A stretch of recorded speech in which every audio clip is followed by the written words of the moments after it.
গল্পের রহস্য। ভাবুন তো, যদি জীবিকার জন্য কাউকেই কাজ করতে হতো না, তাহলে জীবনটা কেমন হতো। বেশ, অনেক অনেক বছর আগে এমন একটা রাজ্য ছিল। তাহলে তারা কিভাবে সময় কাটাতো? আপনি যেখানেই যান না কেন, আপনি দেখতে পাবেন লোকজন হয় গল্প পড়ছে, নয়তো শুনছে।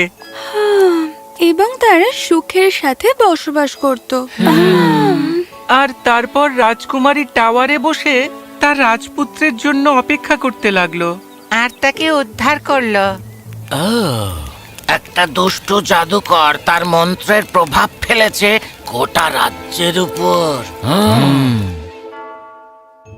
এবং তারা তাদের জীবনের একটা দুঃসাহসিক অভিযানে ছিল।